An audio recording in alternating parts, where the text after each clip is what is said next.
Assalamualaikum warahmatullahi wabarakatuh.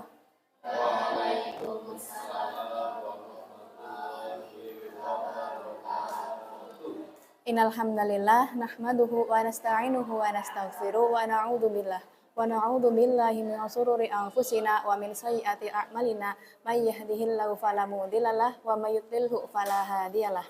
Asyhadu alla ilaha illallah wa asyhadu anna Muhammadan abduhu wa rasuluh la nabiyya wa rasula ba'da amma ba'du.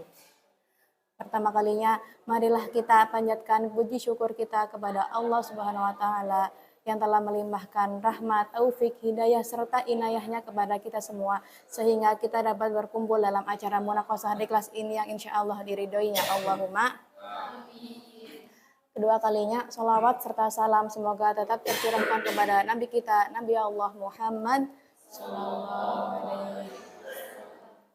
Ketiga kalinya, saya di sini akan mempresentasikan makalah tafsir saya yang berjudul Taat kepada Allah dan Rasulullah. Ketaatan kepada Allah dan Rasulullah merupakan dasar utama dalam kehidupan seorang muslim. Taat kepada Allah dan Rasulullah menjadikan perintahnya sebagai prioritas utama dalam kehidupan. Di era digital ini, tantangan seperti pengaruh budaya luar, kemajuan teknologi, bahkan keraguan modern membuat ketaatan ini sering terabaikan. Akibatnya, umat Islam menghadapi masalah seperti konflik sosial, melemahnya akhlak, bahkan ketidakbahagiaan batin. Sejarah Islam menunjukkan bahwa kesuksesan pada masa Rasulullah dan para sahabat diraih dari ketaatan total. Mereka mengubah masyarakat Arab yang penuh kekacauan menuju peradaban maju dalam waktu singkat melalui penerapan prinsip keadilan, kerjasama, dan gotong royong. Orang yang memiliki ketaatan akan takut untuk melakukan perbuatan maksiat.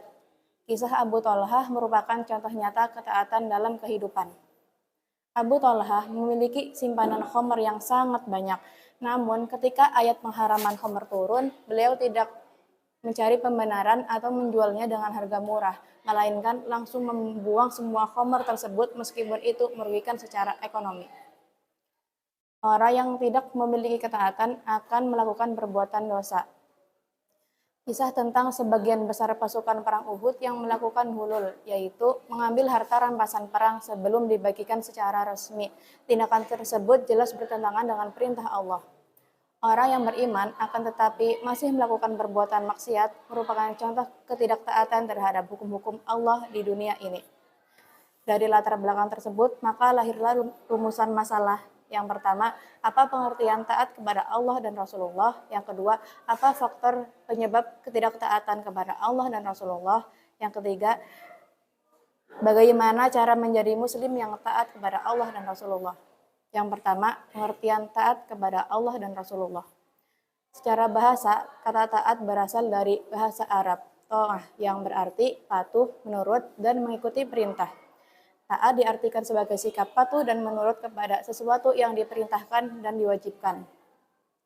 Secara istilah, taat dalam agama Islam yaitu mengikuti perintah Allah dan Rasulullah serta menjauhi semua larangannya yang dilakukan dengan penuh kesadaran dan keikhlasan dari hati. Imam Al-Ghazali berpendapat bahwa ketaatan ialah sikap patuh kepada Allah dengan menjalankan semua perintahnya dan menjauhi semua larangannya yang dilakukan dengan kesadaran dan keikhlasan dari hati. Taat kepada Allah berarti mengakui keesaannya sebagai pencipta dan pengatur alam semesta, sehingga setiap perintahnya seperti ibadah wajib dan larangannya dilaksanakan dengan hati ikhlas semata-mata mengharap ridhonya bukan karena paksaan sosial atau imbalan duniawi. Allah berfirman dalam Quran Surat An-Nisa ayat 59 yang dimana ayat tersebut merupakan perintah tegas kepada umat Islam untuk melaksanakan ketaatan sebagai fondasi kehidupan. Ayat tersebut dimulai dengan seruan, "Wahai orang-orang yang beriman," menegaskan kewajiban taat kepada Allah secara mutlak, taat kepada Rasulullah sebagai penjelas wahyu, dan taat kepada ulil amri dari kalangan muslim selama tidak bertentangan dengan syariat. Yang kedua, faktor ketidaktaatan kepada Allah dan Rasulullah. Ketidaktaatan kepada Allah dan Rasulullah sering disebabkan oleh dorongan hawa nafsu yang kuat, di mana seseorang lebih memprioritaskan kesenangan duniawi seperti harta, kekuasaan, dan hubungan terlarang daripada menjalankan syariat. Kelemahan iman dan takwa juga menjadi faktor utama. Allah berfirman dalam Quran surat Asy-Syams ayat 7-8 yang artinya, demi jiwa serta penyempurnaannya, maka Dia mengilhamkan kepadanya kejahatan dan ketakwaannya. Faktor psikologis seperti kesombongan diri, di mana seseorang merasa lebih pintar dari petunjuk Allah dan Rasul, juga memperparah ketidaktaatan. Allah berfirman dalam Quran surat Ali Imran ayat 32 yang artinya, katakanlah, taatilah Allah dan Rasul. Jika mereka berpaling, maka sesungguhnya Allah tidak menyukai orang-orang kafir. Seseorang yang kurang memiliki paham ilmu agama, maka akan melakukan perbuatan yang menyimpang dari ajaran agama.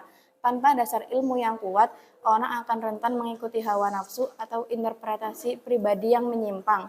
Hal ini membuka pintu bid'ah dan khurafat yang merusak akidah. Akibatnya, seseorang tidak lagi mampu membedakan mana yang hak dan mana yang batil. Yang ketiga yaitu cara menjadi muslim yang taat kepada Allah dan Rasulullah. Taat kepada Allah dan Rasulullah dimulai dari niat ikhlas dan langkah nyata dalam kehidupan.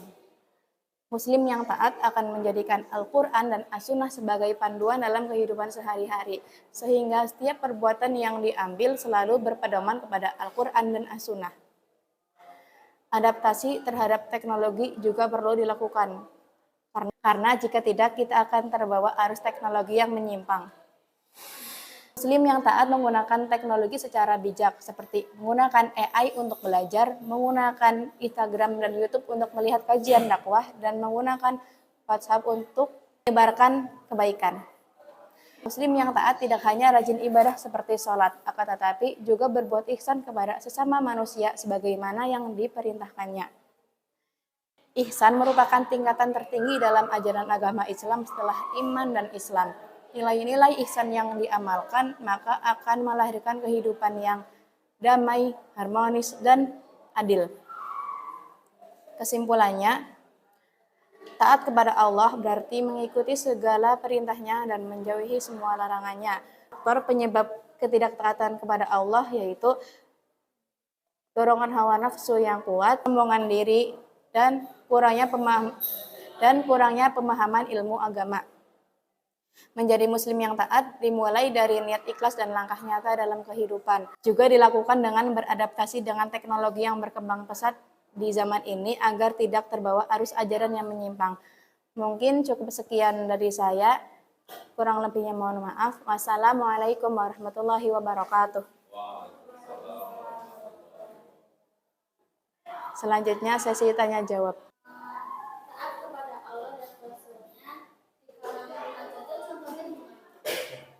Taat kepada Allah dan Rasulullah di kalangan remaja itu bisa dilakukan dengan menggunakan waktu kita untuk belajar, mengikuti organisasi seperti di masjid, dan tidak mengikuti pergaulan bebas seperti yang dilakukan oleh anak-anak zaman sekarang ini.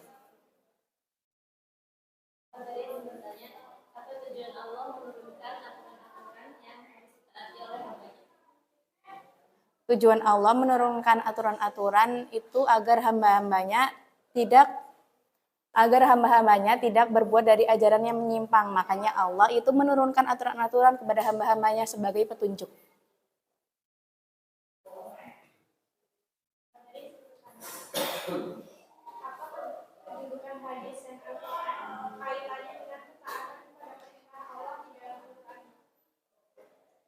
Ketaatan.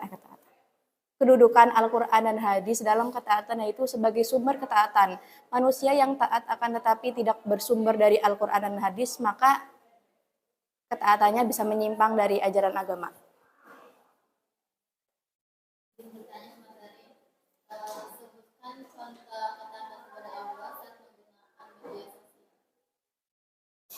Ketaatan kepada Allah dalam bermedia sosial bisa dilakukan dengan menggunakan media sosial secara bijak untuk menyebarkan dakwah, saling mengingatkan dalam kebaikan, seperti itu.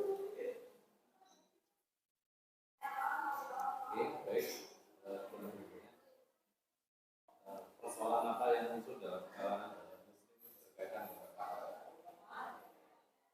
persoalannya? Muslim yang tidak taat, Pak. Itu, Pak, biasanya pada ngikutin tren, Pak, kan ada yang nggak bener jadi pada ngikut-ngikut gitu.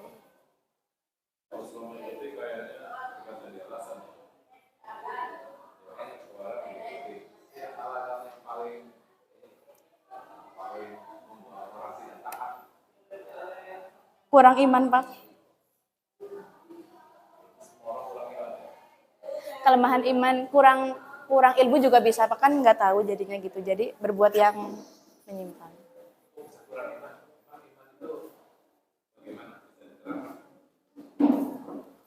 Iman itu iman itu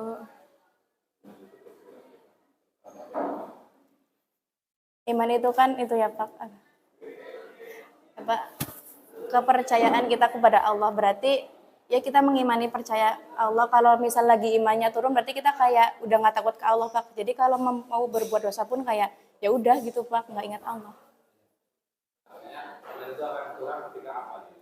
Ketika kita tidak mengingat Allah atau kurang memahami Allah juga bisa, Pak. Makan. Mengingat Allah. Mengingat Allah, kurang ilmu, kurang pemahaman ilmu.